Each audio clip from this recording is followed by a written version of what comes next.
Press TV's World News. Hello and welcome.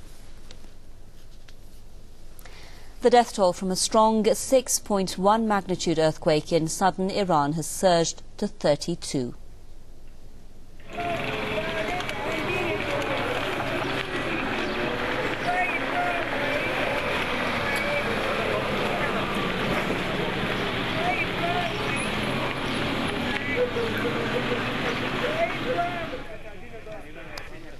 Bushehr's governor Feridun Hassan Vand has told Press TV that over 850 others were wounded when the earthquake hit the Khaki region in Dashti County this afternoon.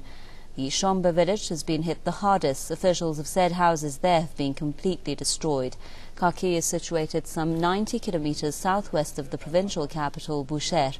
Rescue operations are now underway.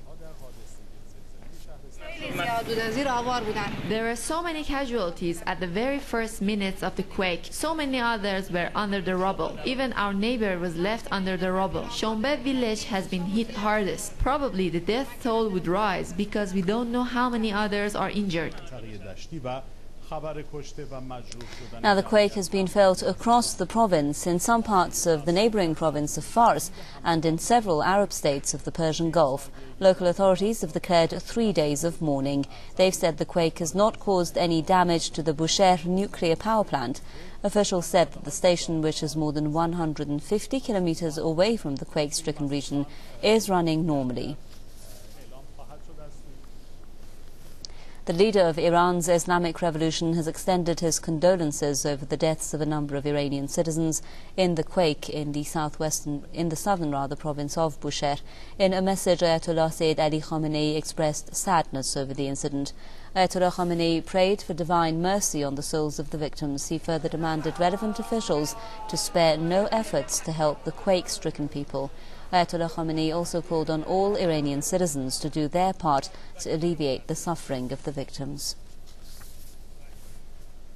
Joining us now on the line from Tehran is Mr. Pooya Hajian, head of Iran's Red Crescent Public Relations. Thank you very much for being with us, Mr. Hajian. What information can you give us about the rescue operations that are taking place right now in the quake-hit areas, and whether any progress has been made in finding those who may still be alive under the rubble?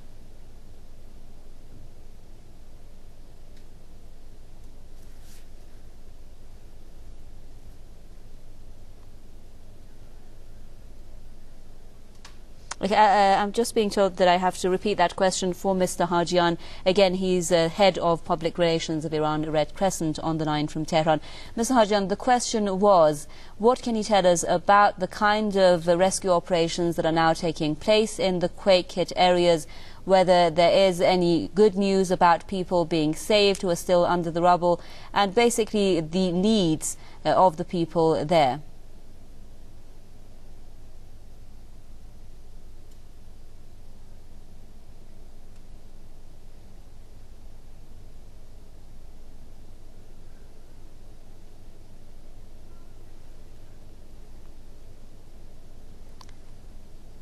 But it does seem that we've lost our connection there with Mr. Hajian. Okay. I'm being told that he's back with us, Mr. Pooya Hajian, head of Iran's Red Crescent Public Relations. Mr. Hajian, tell us any updates from the quake-hit areas, if you have anything to tell us.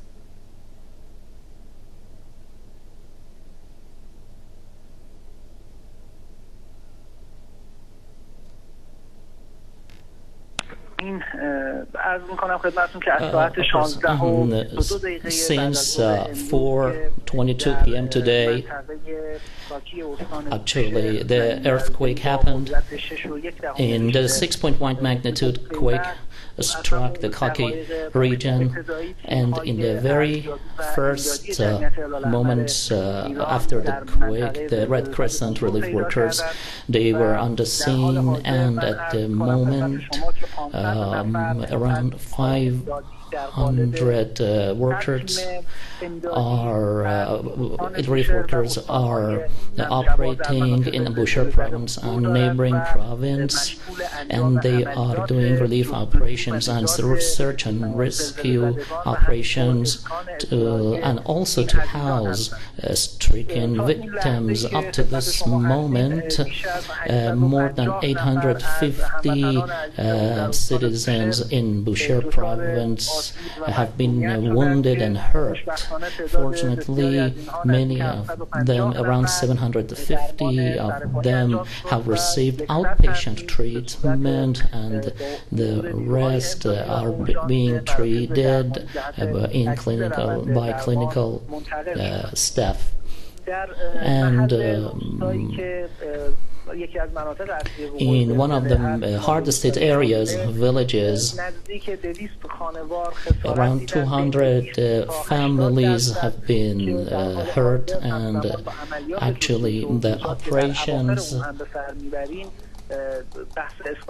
and they are being housed at the moment. And we are prepared to house around 3,000 up to 3,000 people.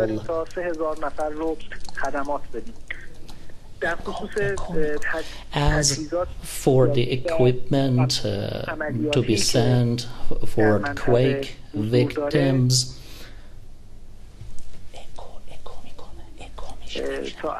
up to this moment,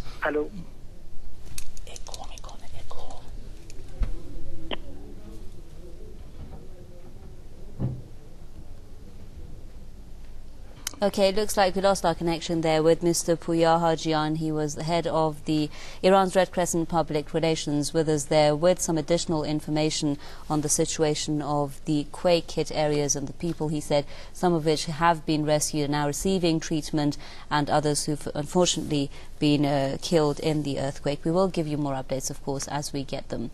Now, medical tests, police emergency medical technicians and the fire department all testified to the fact that the Saudi diplomat who rammed another car at high speed without braking was intoxicated.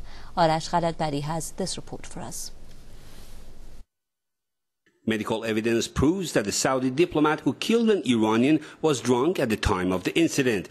Yasser bin Mohammed bin Ali al-Qaranay, Saudi diplomat in Tehran, was highly intoxicated when his car rammed into another car, killing an Iranian, Majid Khoshduni Farahani, and injuring another. The two officers at the scene of the accident say,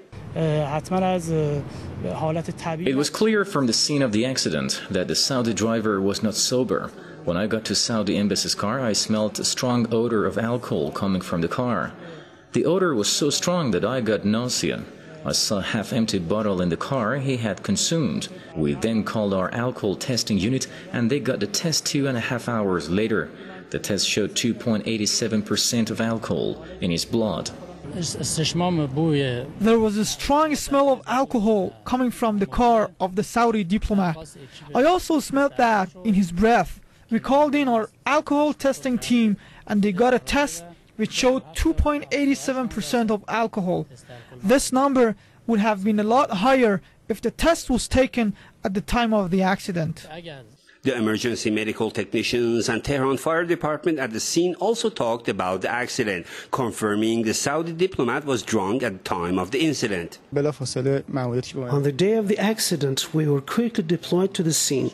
The embassy car had hit a Kia Pride automobile. The driver of the Pride had died as a result of the crash. There was also a pedestrian at the scene who had a head injury due to the accident. The driver of the embassy car was evidently intoxicated. His breath had a strong smell of alcohol, and there were bubbles of alcoholic drinks in his car as well. When we opened the door of his vehicle, we smelled a strong odor of alcohol. There was a half-empty vodka bottle in his car. Then I left, and he tried to bribe one of my men, telling him that he would pay him all the money he wants if he lets him flee the scene of the accident and get home. He was completely drunk.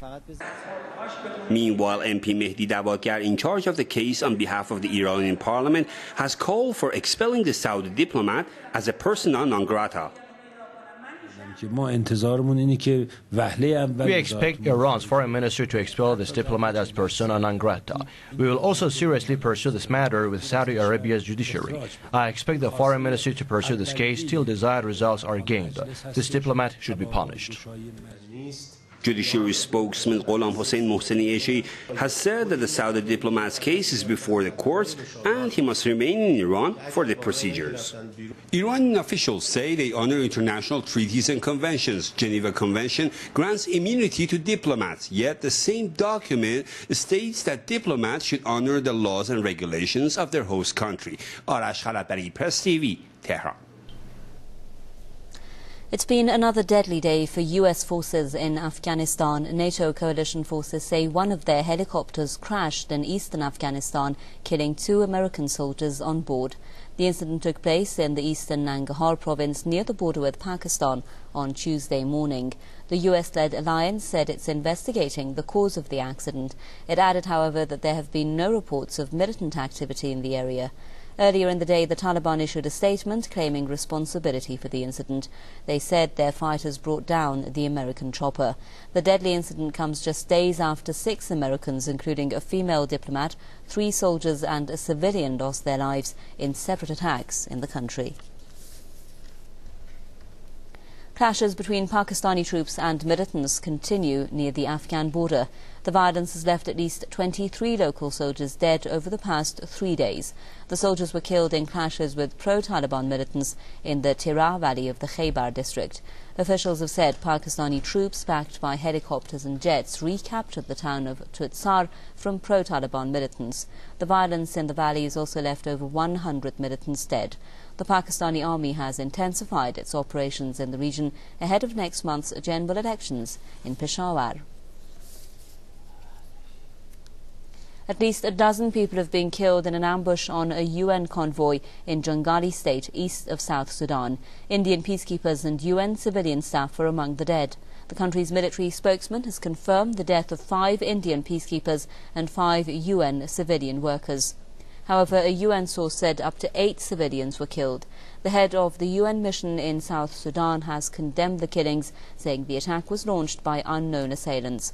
South Sudan's military, however, blames the ambush on a group of fighters that it believes are backed by neighbouring Sudan. Leaders in Sudan deny this. South Sudan separated from Sudan and formed its own country in 2011.